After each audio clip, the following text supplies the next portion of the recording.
Bonjour à tous, bienvenue. Installez-vous, on trouvera un fauteuil pour tous de toute façon. Est-ce que ça va aller? J'espère. Parfait. Merci on a hâte beaucoup. de vous entendre. La petite consigne, parce qu'on a beaucoup de gens qui sont à distance, de bien poser votre micro sur le menton, s'il vous plaît, parce que vous voyez juste la différence que ça fait sans micro. Et là, voilà, très bien. On vous écoute, merci. Alors d'abord, merci beaucoup Marco et Frédéric de cette opportunité. 22 minutes 45, on avait 30, donc je trouve qu'il y a une escroquerie dès le début. Ça serait bien qu'on ait nos 30 minutes parce qu'on est nombreux à parler. Donc moi je vais aller très vite. Je pense que tout le monde connaît tout le monde. On a la chance donc d'avoir Lise Alter, directrice de l'agence Innovation en Santé, Corinne Blachier-Poisson, présidente du programme CSF-IA et Cancer et directrice générale d'Amgen France, Marc Bonneville, président de l'ARIS, Emmanuel Bacry, directeur scientifique du US Data Hub. Donc merci beaucoup. L'idée c'est effectivement de passer en revue, et je pense que la précédente présentation par Thierry montre à quel point ce domaine-là est inspirant pour l'ensemble de la health tech et à quel point effectivement le sujet de la FIAC est au cœur des problématiques d'innovation et vous êtes pionnier là-dessus. Donc il faut vraiment qu'on arrive à s'inspirer de là où vous en êtes pour tirer profit de ces avantages-là en termes d'accélération, en termes de fiabilisation des développements de l'innovation dans le secteur de l'oncologie. Donc un grand merci pour tout ce que vous faites parce que je pense que on a la chance d'être en pointe dans certains domaines et il faut s'en féliciter. Donc un grand merci. Donc je vais tout de suite passer la parole au panel, peut-être pour qu'on fasse un rapide tour de table sur justement dans la continuité de ce qui nous a été présenté par Thierry sur juste la filière oncologie en France. Lise, peut-être je te laisse commencer sur les enjeux justement de l'oncologie et à quel point ça doit nous inspirer et à quel point effectivement dans la compétition internationale, on a une vraie carte à jouer aujourd'hui, quoi. Tout à fait. Donc, je suis très heureuse d'être parmi vous aujourd'hui, avec beaucoup dans la salle avec qui nous avons déjà l'opportunité de travailler et sur scène également. Donc, je m'en réjouis. Effectivement, je pense qu'on peut être fiers collectivement de la place de la France en oncologie. Je pense qu'on était beaucoup à être à JP Morgan il y a quelques semaines. Et on peut voir à quel point on est reconnu dans ce double domaine qui est l'oncologie et l'IA. Et on voit qu'il y a beaucoup de connexions, en particulier grâce à l'impulsion de la FIAC dans le domaine. Donc déjà, je tenais à remercier la FIAC pour l'ensemble des travaux qui sont menés. Alors, concernant l'Agence de l'innovation en santé, on est particulièrement investi à vos côtés et on voit à quel point les synergies sont nombreuses et je pense que c'est extrêmement précieux pour conserver cette place de leadership en Europe et dans le monde. Et je pense qu'on est plutôt bien parti, y compris dans le domaine de la recherche clinique où des efforts restent à faire en matière d'attractivité. On a une place quand même extrêmement bonne en France. On est deuxième après l'Espagne et beaucoup d'essais cliniques conduits en oncologie. Donc il faut qu'en revanche, on conserve cette dynamique et cette bonne position. Et c'est là-dessus qu'on est mobilisé avec l'équipe de Camille Schurz qui est à mes côtés, côté Agence de l'innovation en santé, pour permettre de sauvegarder cette position. Alors peut-être vous parler quelques minutes de la mobilisation de France 2030 en faveur de l'oncologie en particulier, même si évidemment le scope des investissements en santé sont bien plus larges que strictement le seul champ de l'oncologie. Mais en la matière, je pense que c'est important de rappeler les investissements en matière de politique de site, notamment avec un biocluster qui a d'ores et déjà été lancé, le Paris-Saclay Cancer Cluster, qui regroupe en son sein la capacité à faire communiquer donc, des équipes de recherche académique, les soignants, avec notamment l'IGR et la PHP qui sont clairement mobilisés, également les plateformes académiques, mais aussi des plateformes à disposition des startups et l'ancrage industriel avec Sanofi notamment et d'autres. Donc voilà, on a cette politique de site extrêmement ambitieuse. On a également au sein de France 2030 3 IHU qui sont financés, notamment un IHU sur le cancer des femmes, un IHU autour des leucémies et un autre à l'IGR sur la médecine de précision. Donc là encore, des investissements majeurs dans le domaine, beaucoup de projets de RHU et puis une stratégie biomédicaments, bioproduction bien évidemment fortement drivée aussi par les enjeux de l'oncologie, en particulier sur les bioprocédés. et sur tout l'outil industriel. D'ailleurs, le 7 février, nous allons célébrer les 2 ans de cette stratégie. Je pense que c'est un rendez-vous important également. Sur le numérique, bien sûr, et notamment, on évoquait tout à l'heure, Linka évoquait évidemment les enjeux de l'intelligence artificielle pour travailler en matière de diagnostic plus précoce, plus ciblé. On voit tout ce qui a été fait dans le domaine, bien sûr, avec la NAPAT numérique et l'ensemble des projets innovants en la matière, mais aussi en matière de drug design, de drug discovery pour favoriser le développement des molécules les plus adaptées possibles aux enjeux des patients et des anomalies notamment moléculaires. Donc je pense qu'on a passé ces dernières années des caps incroyables en matière d'innovation dans le domaine de l'oncologie et on voit bien d'ailleurs à quel point les patients s'y retrouvent et à quel point la vie des patients est complètement transformée et on ne peut que s'en réjouir. Alors en revanche, et c'est peut-être les efforts vers lesquels il faut qu'on se dirige aussi pour que notre système reste soutenable et qu'on puisse poursuivre ces investissements majeurs au service de l'innovation en santé, il va falloir évidemment dégager des marges et trouver des solutions aussi pour à la fois que voilà, on puisse continuer à se faire soigner par des professionnels de santé. On voit bien qu'en matière d'attractivité et d'accès aux soins, on a un vrai enjeu aujourd'hui en France. Mais également en matière de financement. Et donc, à ce titre, je pense que tout ce qui concerne également les enjeux de la prévention au sens large, qu'elle soit primaire, secondaire, tertiaire, et tous les travaux en matière de dépistage plus précoce et de traitement plus tôt dans la maladie, doivent être mobilisés. Et c'est à ce titre-là que, en complément, même si ce n'est pas directement dirigé sur les enjeux du cancer, on se mobilise pour travailler autour d'une stratégie d'accélération sur la prévention. Le président de la République a été très clairement, a annoncé très clairement cette mobilisation et ce souhait de capitaliser sur le levier d'innovation pour favoriser la prévention. Et je pense que c'est un vecteur également majeur pour les mois et les années qui viennent pour permettre de dégager ces marges d'efficience et pour permettre une meilleure prise en charge des patients au meilleur moment. Donc voilà, très rapidement pour... Merci. On y reviendra un petit peu à la fin sur la prévention. Marc, on connaît tous ta forte affinité sur les sujets recherche. Si tu peux peut-être en quelques mots nous partager justement ta vision de la position de la France dans une compétition internationale sur la partie amont et nous dire effectivement, compte tenu de ces enjeux-là, la position aussi sur les enjeux de données de santé. Je t'en prie. Alors, comme vous vous doutez, le sujet est particulièrement vaste. En fait, quand on pense à données de santé, immédiatement, on se dit, OK, un entrepôt de données, etc., mais quelle typologie de données ? Et en fait, cet enjeu, il est d'autant plus crucial dans un contexte d'explosion, en fait, de la quantité et de la diversité des données, que ce soit dans une logique de personnalisation, mais aussi par l'explosion, en fait, de toutes les technologies d'omics et qui génèrent en fait des quantités massives de données. Donc en fait, la question qui se pose quand on veut structurer des entrepôts de données, c'est non seulement bien évidemment s'assurer de la qualité, de la standardisation, de l'interopérabilité des données qui sont d'ores et déjà disponibles, bien évidemment nos capacités à pouvoir apparier les différents entrepôts, qu'il s'agisse du SNDS, qu'il s'agisse de la plateforme de l'INCA, de voir quelles sont les stratégies de centralisation via le HDH, etc. Donc bien évidemment, il y a ces questions de base qui ont été largement évoquées ce matin et qui le seront réévoquées cet après-midi. Mais il y a vraiment aussi l'autre enjeu, c'est notre stratégie de hiérarchisation de données pour enrichir les entrepôts existants et donc de savoir en fait sur quoi on doit se baser, sur la valeur médicale, sur les capacités d'implémentation à large échelle des nouveaux sets de données, donc bien évidemment qui sont celles tirées d'omics, mais aussi toutes les contraintes logistiques que cela suppose. Parce que bien évidemment, quand on essaye d'introduire, par exemple, que ce soit des données d'immunohistologie digitale, de radiologie, d'omics, eh bien, en fait, cela suppose donc des masses de données, donc une adaptation, développer les tuyaux suffisants pour pouvoir transférer ces données, pour pouvoir les centraliser, pour pouvoir les rendre aisément accessibles. Donc, en fait, effectivement, on a des enjeux technologiques phénoménaux.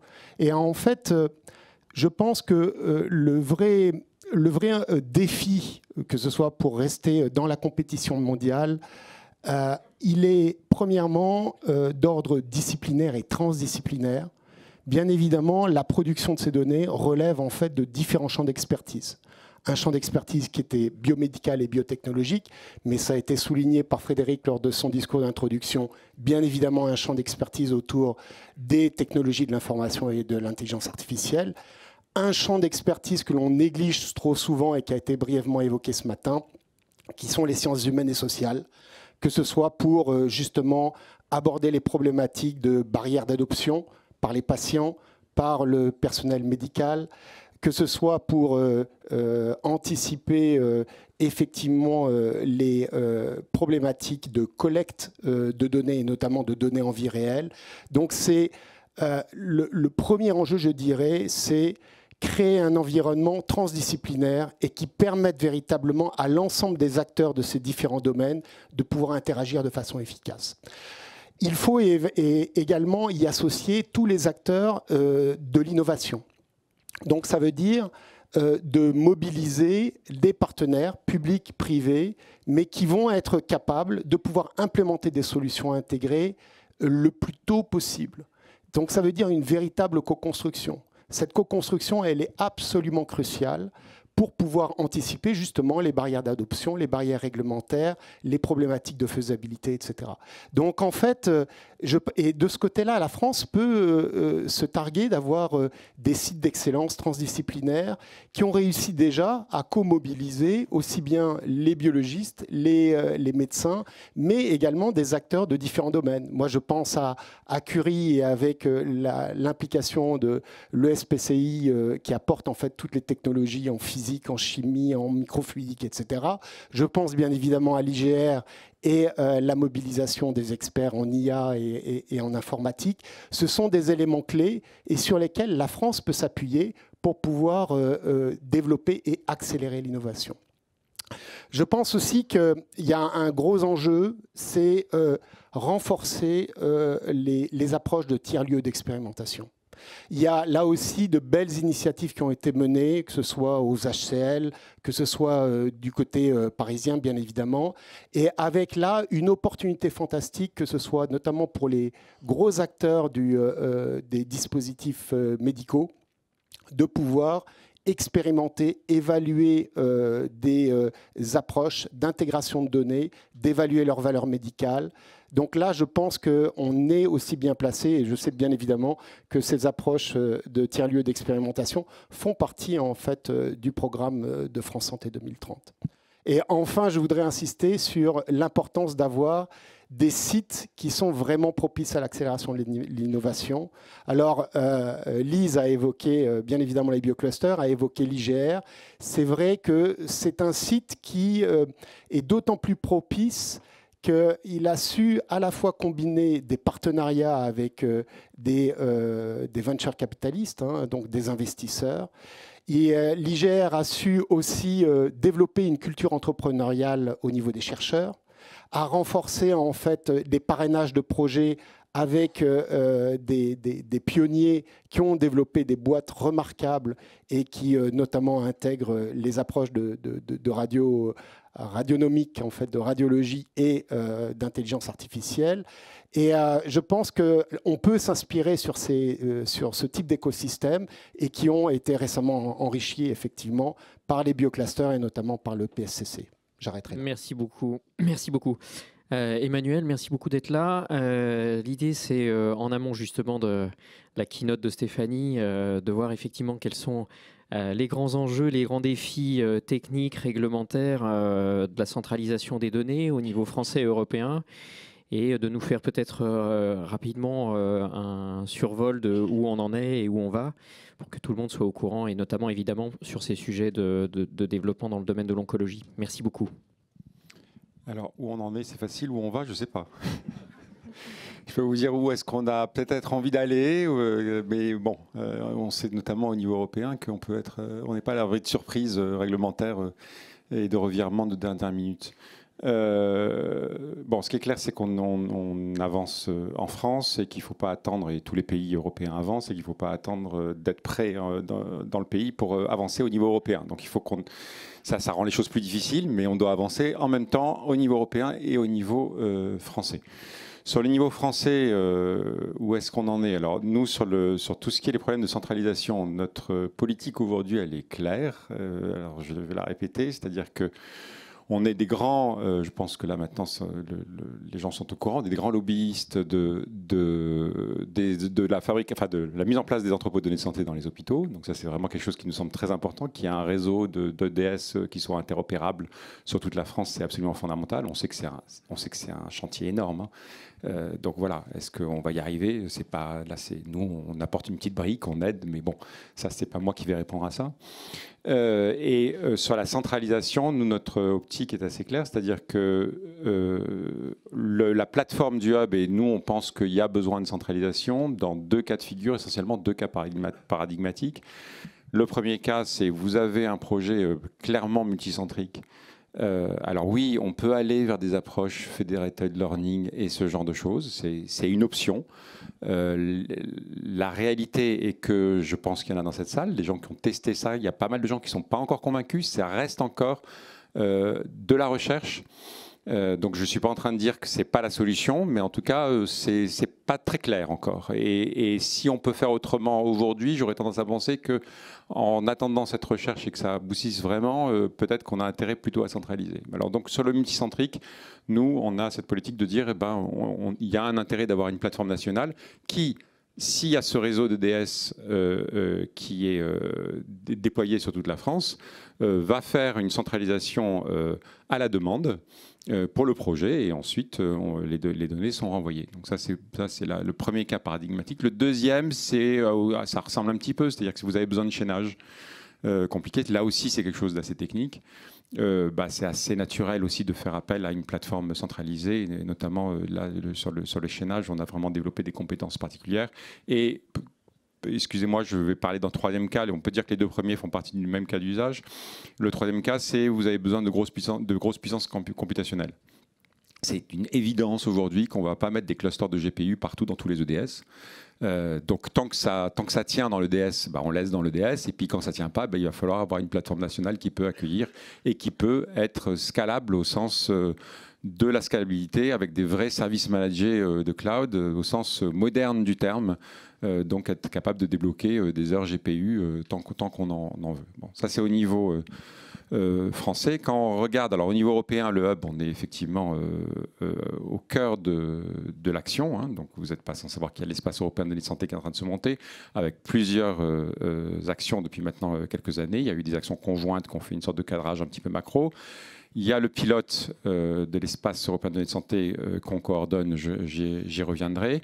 Il y a des financements déjà. Donc il y a le fameux règlement qui a été, dont la première version de la Commission européenne a été publiée en mai 2022, si mes souvenirs sont bons. Il y a eu la version du Conseil, enfin, comme d'habitude, hein, il y a la version du Conseil européen, il y a la version du Parlement, et là on est dans l'épisode trilogue. L'épisode trilogue qui doit atterrir avant les élections. Parce que si ça atterrit pas avant les élections, on sait très bien qu'on est reparti pour un tour. Donc ça, c'est assez difficile de savoir si effectivement ils vont arriver ou pas. Et qu'est-ce qui va vraiment sortir? C'est pas si simple que ça de savoir non plus. Il y a quand même des choses a priori qui vont dans le bon sens, et dans le sens notamment du rapport JMA, qui sont le fait que le règlement pousse à une plus grande accessibilité, le fait que le partage ne soit pas l'exception mais soit la norme, le fait que les accès soient rapides, enfin voilà, tout ce système-là, avec des organismes qui soient centraux, où les demandes sont centralisées, transparentes, enfin il y a des choses comme ça. Il y a des choses un peu plus compliquées sur tout ce qui est financement. Donc tarification de l'accès aux données, où là c'est plus flou et on ne sait pas très bien, suivant les versions du texte, il y a des choses un peu différentes qui sont pitchées. Donc ça, je sais qu'il y a des enjeux notamment sur l'innovation qui ne sont pas des petits enjeux. Et donc ça va être difficile de savoir sur quoi on va atterrir. L'espace européen de la santé, le pilote qu'on fait s'inscrit évidemment naturellement dans cette dynamique-là. Donc on a été notamment beaucoup en relation avec la Commission européenne quand il y a eu l'écriture de ce texte. Et on est un peu le pilote, on paye un peu les pots cassés, c'est-à-dire qu'on montre tout ce qui ne va pas, quelque part. Hein. C'est ça un peu l'idée du pilote, c'est-à-dire qu'on essaye et puis on savait qu'il y avait plein de choses qui n'allaient pas aller. Hein. On n'est pas tellement surpris. Mais en tout cas, on avait 2 ans pour le faire. On l'a commencé en octobre 2022, donc il ne nous reste plus beaucoup de temps, avec un programme de travail énorme, puisque dans les grandes actions, ce qu'on doit faire, c'est mettre en place des services centralisés. Essentiellement 2, il y en a plus, mais essentiellement 2 services centralisés. Un portail qui va permettre à tout un chacun de lancer des requêtes sur les métadonnées disponibles dans un réseau de plateformes partenaires, des métadonnées sur les données disponibles dans un réseau de plateformes partenaires. Pardon. Le réseau en question, c'est un réseau d'une dizaine, je pense, de plateformes. Alors, il y a les plateformes nationales, il y a 8 plateformes nationales, comme le Hub, avec un mandat national, donc de 8 pays différents. Et puis, on rajoute à ça Darwin, et on rajoute à ça aussi la plateforme de BBMRI. Comment Darwin et BBMRI vont se mettre là-dedans, c'est pas, même encore aujourd'hui pour moi, c'est pas d'une très grande clarté, je dois vous avouer. Voilà, mais la Commission a été très claire avec nous, c'est un test, c'est-à-dire qu'on essaie de comprendre justement comment tout ça va s'inscrire. Donc vous avez ce service centralisé où on va pouvoir lancer des requêtes sur les métadonnées. Deuxième service centralisé, pas des moindres, un formulaire unique de demande d'accès.